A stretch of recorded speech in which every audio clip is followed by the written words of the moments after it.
instead of improving their performance, solidifies their self image in their mind of being larger than life and thus harms them in the long run because, of course, they could never fail. They are the chosen winners. This helps your cognitive mind to always look for ways in which you can improve your effort. You can only create value for others when you first create value for yourself in your own life. Yo guys, namaskaram. So today I wanted to talk about certain insights which lately caught my attention. So Warren Buffett says, and I quote, wrong decisions are part of life. Being able to make them work anyway is one of the abilities of those who are successful, and I unquote. A lot of us like to compare ourselves with so many things that are predominant in today's world. Some people have gotten into IITs, IIMs, and here we are, not being in any one of those places. Life is hard for a lot of us, particularly because we feel we are behind. Listening to your inner voice is always shunned, and we are also the major culprit in not supporting our own voices. There might be many reasons why that happens, but the major reason is having a fixed mindset which everyone around tries to instill in us. The more I learn about the growth mindset, the more I believe that it's the only way to truly bring revolutions from within your being. Robert Greene, in his book Mastery, talks about every one of us being born with a very weird and unique set of genes. Never in the history or in the future of this planet would there be someone like you. The unfulfilled potential in you will forever remain locked if you don't have the tools to unlock that genius within. Our psyche or consciousness craves for self actualization and transcending the daily realities of life. This whole notion of social media platforms and all the things that you want in the short run, in the form of cheap dopamine, is something that your ego craves.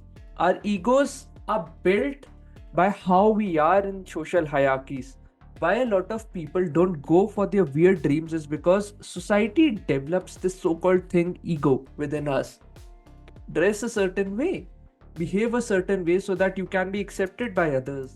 You might have also seen people who go to death ceremonies and cry without even actually feeling for the person who is dead, just so they are not left out of the social standing.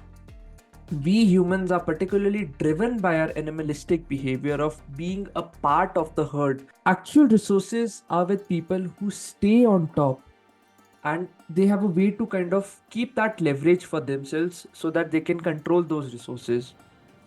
Inner voice over ego is the only thing that would help you grant that path. If you don't plan out your life, society already has a tried and tested plan for you, which you would have to accept, which has been passed down from generations and generations. The more you prioritize short term dopamine over long term pain, the closer you are getting to society's plans. How can we prioritize our inner voice? There are a lot of steps to it, but just let's look at it in a little more depth. Step 1 is to cultivate this mindset of loving challenges. There is an interesting study conducted by Carol Dweck, which she outlines in her book Mindset, wherein she says that if we praise the intelligence or smartness of the individual, their performance declines. However, if we praise the effort of the individual, their performance usually improves. A lot of us have seen society handing out these trophies and awards to the winners. Usually, these types of people are the ones who, at the first sight of failure, fall into deep despair. They have always been praised for how intelligent they are. This, instead of improving their performance, solidifies their self image in their mind of being larger than life and thus harms them in the long run because, of course, they could never fail. They are the chosen winners. Always and always reward yourself for the efforts that you have been making. Now, this doesn't mean you start rewarding yourself for suboptimal performance, but in all honesty, tie your self worth to the effort instead of the outcome to the action. This helps your cognitive mind to always look for ways in which you can improve your effort. You can only create value for others when you first create value for yourself in your own life. Step 2, love stress instead of hating it. Not all stress is bad stress. Our short term thinking brain always wants to run away from any work, and it's further reinforced by these new age so called gurus who like to glorify dropouts and less stress work in general. There's also a famous saying in psychology for your brain: use it or lose it. I think it's also true for our bodies. One must optimally put it to stress instead of running away from it.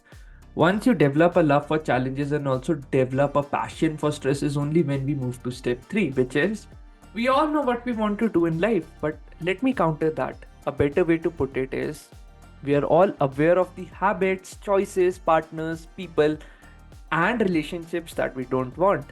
It's the knowledge of knowing where you do not want to go in life that's more important than actually knowing what you want to do. It's only by scraping the non essentials from your work that the universe will truly reveal what is it that your life wants. We are predatory animals who have evolved biologically to always aim for something. We give meaning to our actions by retrospectively introspecting. Only when a midlife crisis hits us. All other times, we are so unaware of our choices that life just flashes by like a breeze. It's only by filtering out all the unnecessary things that we know what we must fill our days with within the first place. Step 4: all the things that happen in your life or do not happen are part of the lofty mission for which you are put on this planet. We consider our lives so worthless that the thought of hearing a mission seems so bizarre. But there's a famous saying: you become your standards. If you're not expecting the highest standards from yourself, tying it to a mission, how do you expect the world to give you lofty sums of money for the value that you bring to the table? Your standards are directly mirrored in your environment. The friends you hang out with, and the discussions that you do with them, the content you consume, the day to day challenges that you take up, and everything that currently surrounds you. Don't raise your standards of material living by copying your neighbors, but raise your intellectual standards of living by the type of value you are feeding your brain with. Step 5: learn project management. All your goals can be broken down into smaller projects and see what best suits your needs and how you can drive yourself forward. Consider yourself a business that needs to be continuously managed from all distractions, competition, things that compete for your focus, and how you can make yourself a revenue generating machine. It's only by successfully managing the projects in your life would you be able to live a life that is such a gem that others wouldn't mind paying you hefty sums of money just to be with you. The value that you bring to the table should be so immense that no one wants to negotiate with you in the first place. Step 6: experiment and iterate and stay with the processes that are uniquely crafted with your personality. You don't need to wake up at 5, wake up at 10 or 11. Go for your jog then and live life as to how it suits you. We are all thrown a lot of shoulds in our life when in reality the question that we should be asking is how can I adjust my projects into my routine? I should wake up at 5 because everyone does so, and I should study hard because everyone does so or everyone ought to do. Instead, flip the script to how can I add my exercise to my routine? Does it have to be at 5 or does it can be at 12? How can I build leverage in life to study the things that I'm passionate about? Step 7: remind yourself that life is short and what are the things that you don't want to give this life to.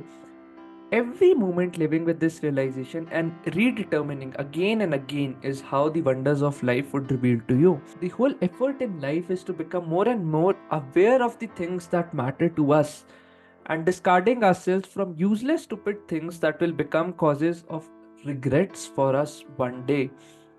Finally, I would like to end this video with some writings from James Clear. He is the author of Atomic Habits, wherein he says that if you feel resistance before you begin, it's usually procrastination and you need to get started. If you feel resistance after you begin, it's usually feedback and you need to make adjustments. Focus is how you knit the hours of the day together. With focus, the day becomes a beautiful tapestry. Without focus, you end up holding a bundle of loose string. Any time in my life when I have managed to go from a vision to a reality, the vision has not been a plan but a practice. In other words, what matters is not having a vision but rather making a habit of returning to and revising the vision. For the big things in my life, I'm always coming back to them week after week, sometimes day after day. As new information arrives, the vision gets updated. The dream becomes more crystallized over time. It's a habit of thinking about where you want to go with an ever increasing degree of clarity. You do not need a vision, but you need the practice of envisioning. And I unquote. So, yeah, this is like a small video which I wanted to do. It's been long in the making. But let me know what you feel about it. And until then, this is Debashish Pindra from Debu Ki Dastak signing off. Cheers.